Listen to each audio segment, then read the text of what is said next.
Hi, everybody. This is a brand new unit. We are going to be working together on this recording, which will be your key learnings for the unit CHCMHS011. Let's start. So this unit is about mental health, which of course everybody has one. This is about your role, though, as a worker in the sector. This crosses alcohol and other drugs, community services, youth work, and mental health. So it's one of those core units, a foundation skill and the knowledge that you're going to apply to be able to work with clients who may present with coexisting needs, may have a diagnosis or not yet diagnosis, may be misdiagnosed. How are we going to be able to work with them in our capacity in the role as a sector worker?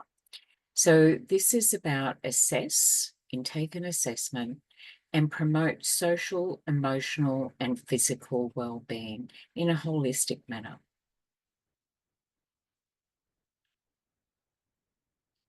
I'd like to start our key learnings in the spirit of reconciliation. Hayter Institute acknowledges the traditional custodians of land, country throughout Australia and their connections to our community. We recognise Aboriginal and Torres Strait Islander people as the first inhabitants of this nation and the traditional custodians on the land on which we work, live and study. These lands have never been ceded, always will be Indigenous land. We express our gratitude for the sharing of this land, our sorrow for the personal, spiritual, and cultural costs of that sharing, and hope that we may move forward together in harmony and in the spirit of healing. We pay our respect to all First Nation people and acknowledge elders past, present, and emerging. I extend this to anyone who may be watching this recording or who attends our live classes. So as an introduction, there are two different weeks that we offer our live classes for this unit. So I'm going to cover both week 1 and week 2, underpinning knowledge in classes in real times. If you're a learner that can attend those for the discussions, that's where you will unpack a lot of that knowledge, but at your own pace. You can watch this recording along with your other resources, your learner's guide and the videos that are embedded into the slides that we send out to you as well.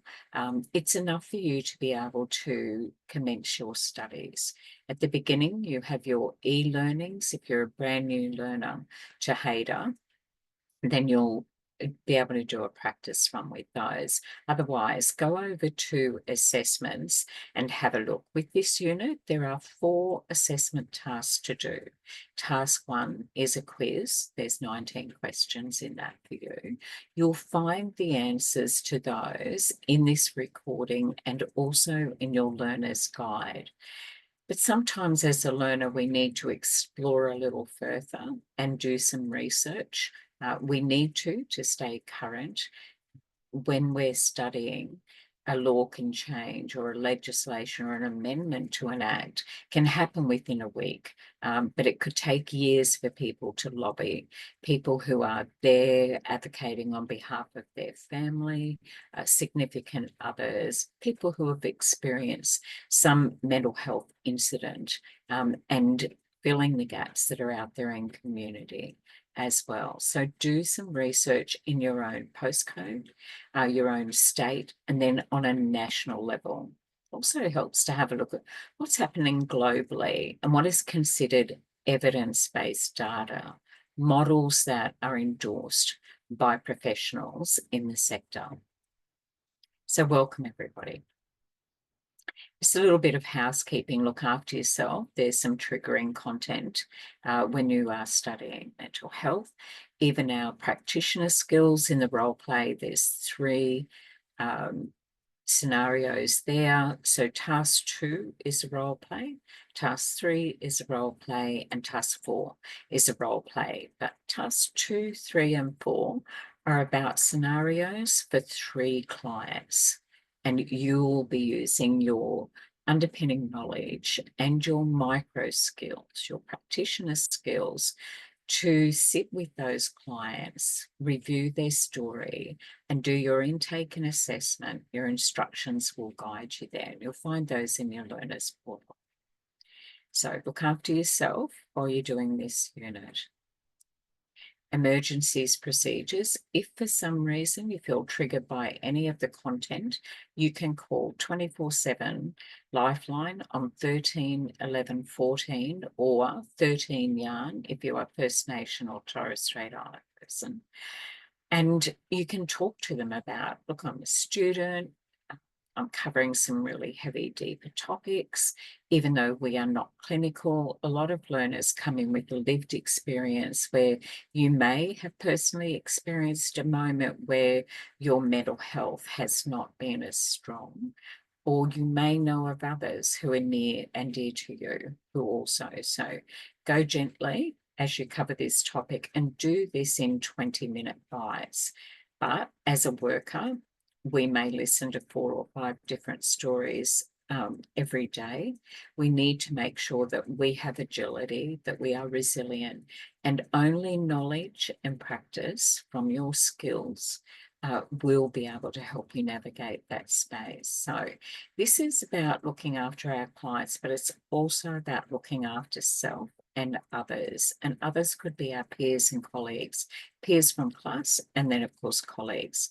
So if you make it to the live classes, which we run for your qualification, then know that your peers are the best ones to do your practitioner skills, your role plays with, because they've read it, they've got an understanding, they've got that knowing as well. This particular unit doesn't require an assessor to be with you for those role plays. However, in class, we'll make sure that you are doing some of these micro skills to feel prepared and ready to do that. And then connect with your peers. If you go to live class and reach out and arrange that. If you don't go to live classes, please access the internal systems that we have for you at HADA, where you can find other learners who are looking to do a role play or looking for someone to be the client for them. So even if you're not doing your role play, but you are the client for somebody else, this helps you strengthen your own skills, prepares you for that readiness. So I'll do a bit about the course outline and the structure, which is the 4 assessments that we have. 3 of those are separate role plays. And then, of course, it only runs for the 2 sessions. I'm going to be covering both of those sessions' key learnings tonight. And you will be going into a live class if you can attend those and do session 1. And then the following week, you'll do session 2. And the submission dates around any of your assessments are usually within 3 weeks after you finish the unit, or if there's only 2 weeks, which there is with this one, then 2 weeks afterwards.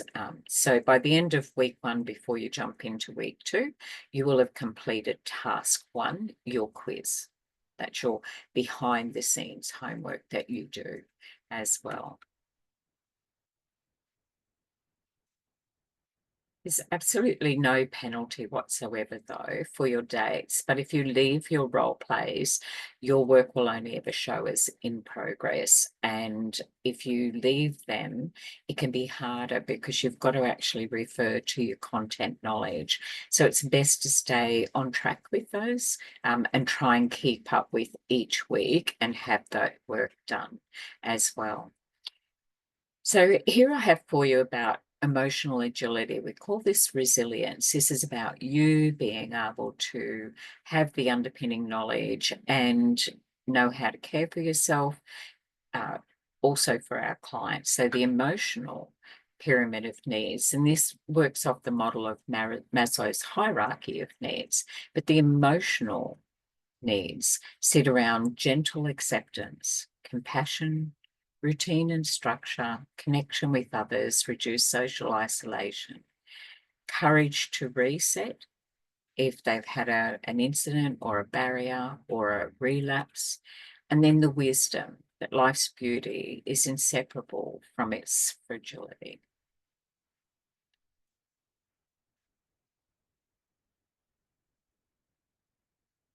So when we jump into live class, you and your trainer will do a reflection piece.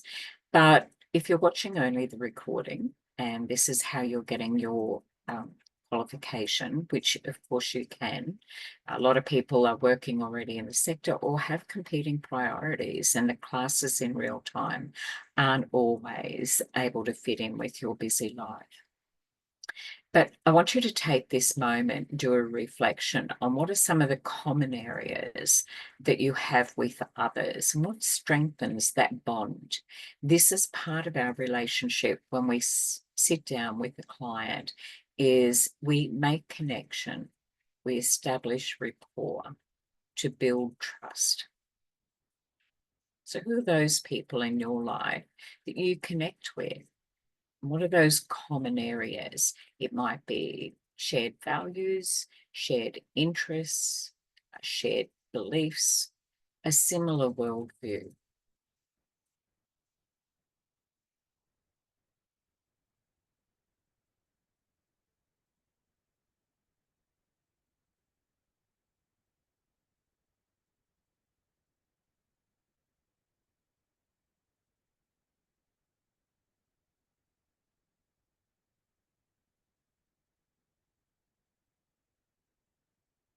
Okay. So reflection is important for your own mental health and well-being. So just an overview of this session. Stages of change behaviour and the readiness to make change. Providing advice, unpacking value, beliefs and attitudes, iatrogenic harms of diagnosis, social, emotional well-being.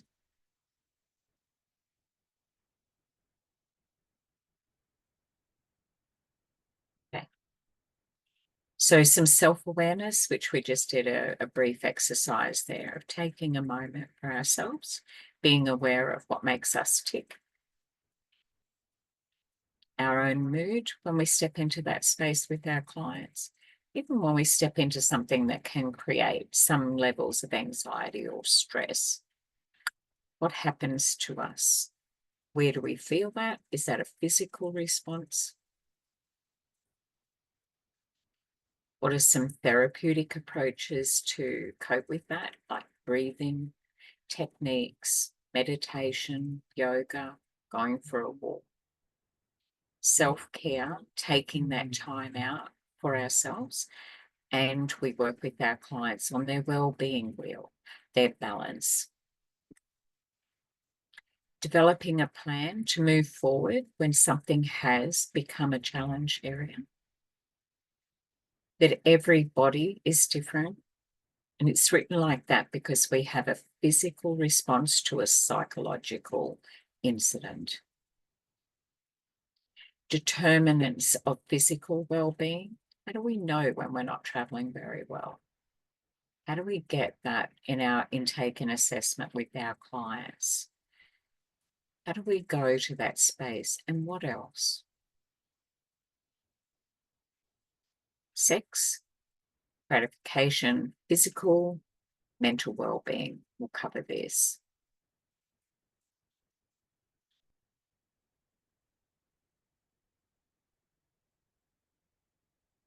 We'll run through the key learnings in parts. Your underpinning knowledge, key learnings and micro skills. You'll need those for your role plays. Your assessments are your written, the academic underpinning knowledge, and your practitioner skills, your role plays, and the micro skills that we take to that. Things like active listening, unconditional regard. How do we demonstrate compassion? How do we sit in a non-judgmental space? How do we respond? How do we listen? How do we speak? How do we prompt? How do we challenge? When do we challenge? How do we help and collaborate with our clients to reach their own goals?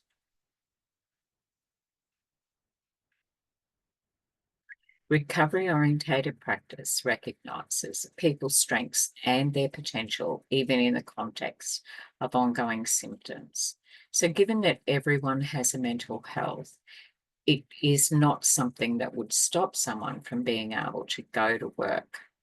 That's why we bring in different programs like Are You OK? This can often be colleagues in the workplace and how we respond to that, how that impacts our ability to move forward.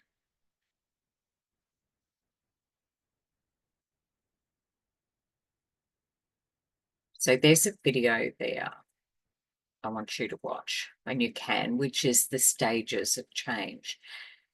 Now that will come up, we don't record them over recordings, but that will come up for you to be able to watch that and reflect upon that, the stages of change behaviour. Pre-contemplation means kind of walking around it, but I'm not there. Contemplation, well, what would that involve if I did? That may even mean, I think I'll go and talk to somebody about this, I'm stuck. Or others might say, do you think it might help to talk with somebody? You are that somebody. Preparation, what are some of the things that we need to do to be ready? What would be the goal to actually make that happen? What's our action plan to move forward and try? And then how do we do the maintenance to keep that momentum going?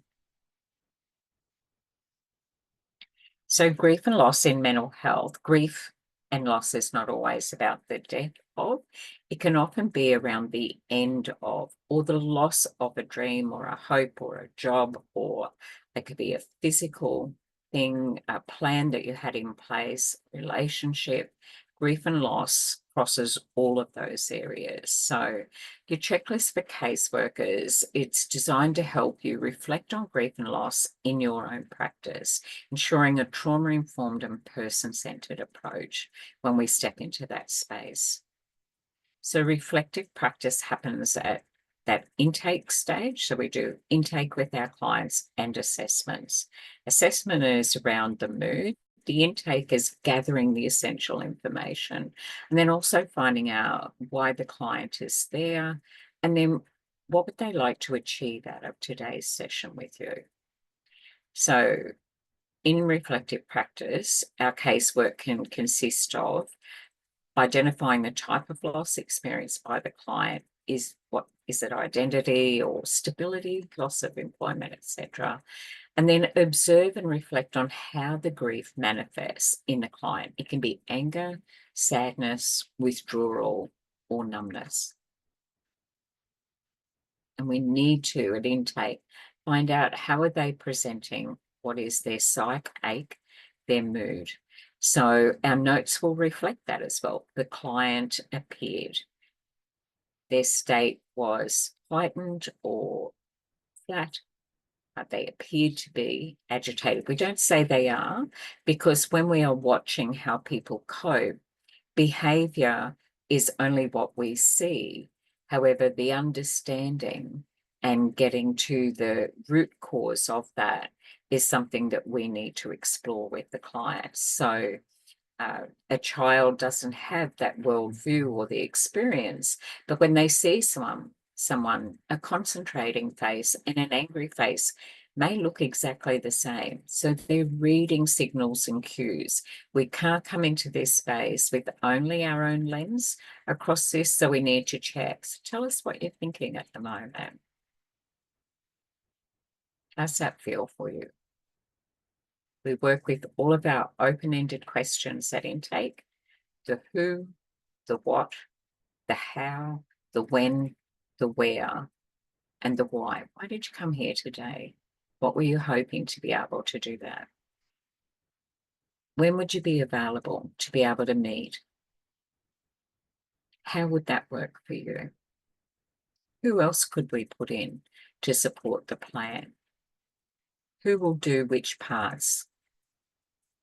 So you as a worker may do some, but some may be that the client picks up and would do that by the time they come back and see you in the next session.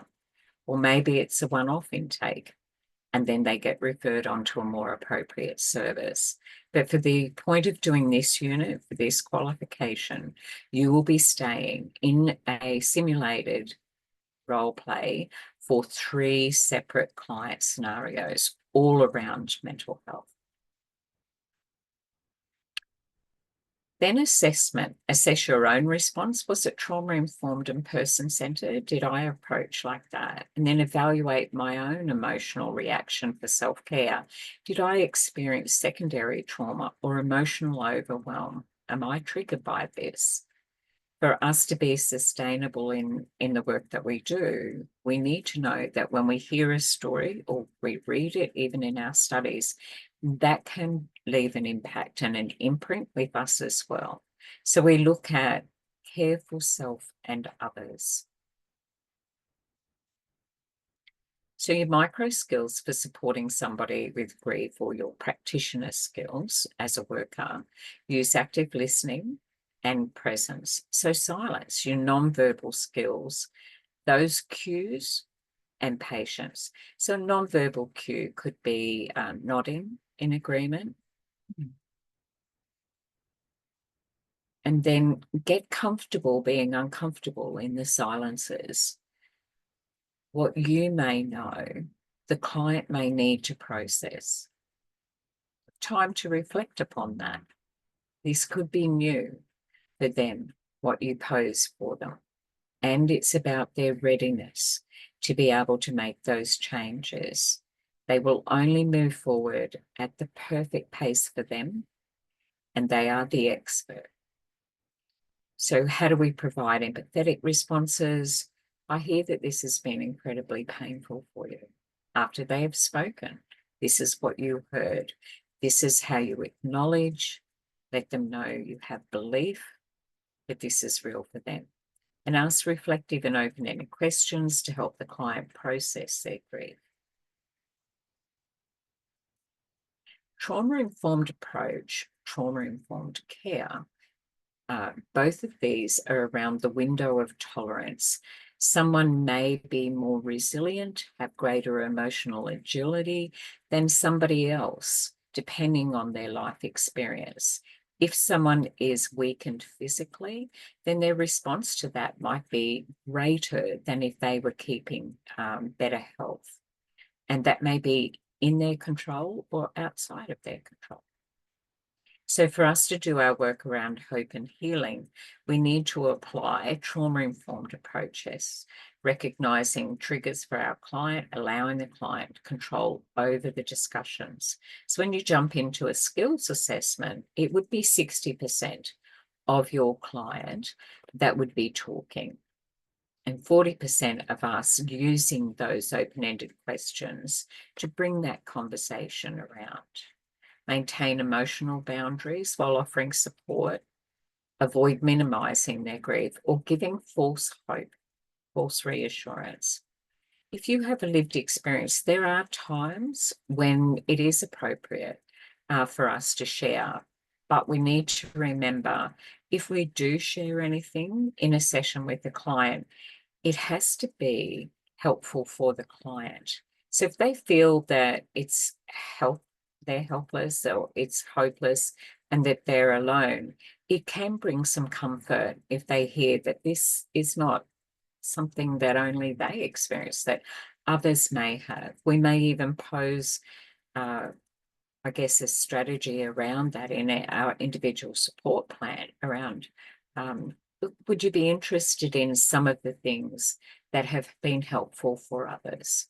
And then work together collaboratively with your client.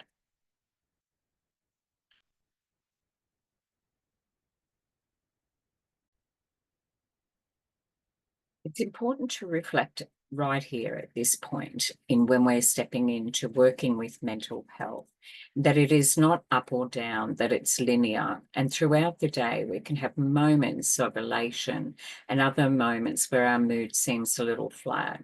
We are more than the physical, and there's lots of different things that impact that.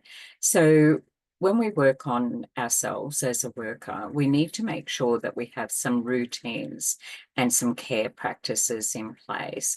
I'd encourage you to, at the beginning of this unit, start keeping a reflection piece, just on an exercise book or do a reflection journal. It's one of the most valuable tools for workers in the sector.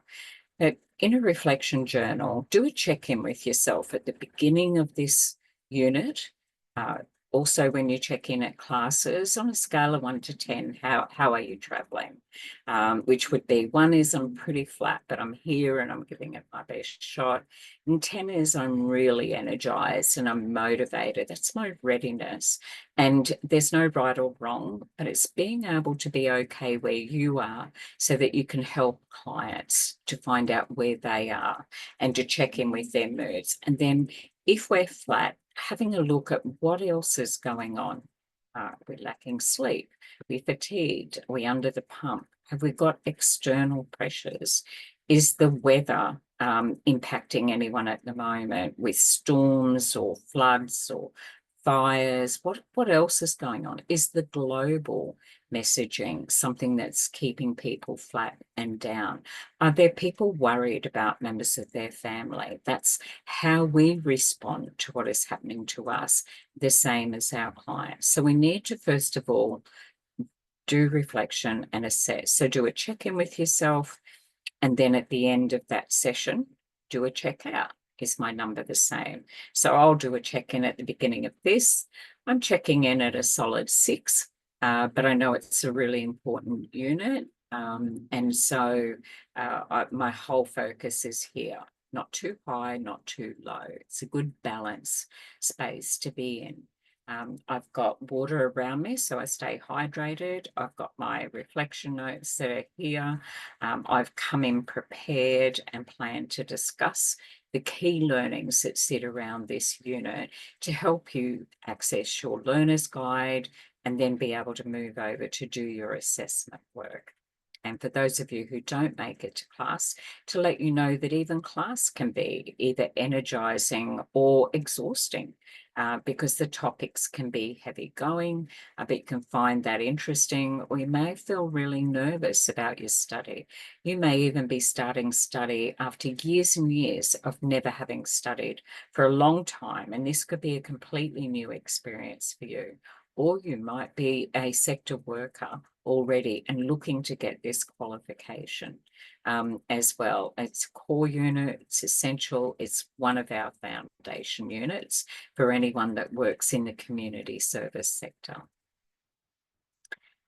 So let's share screen again.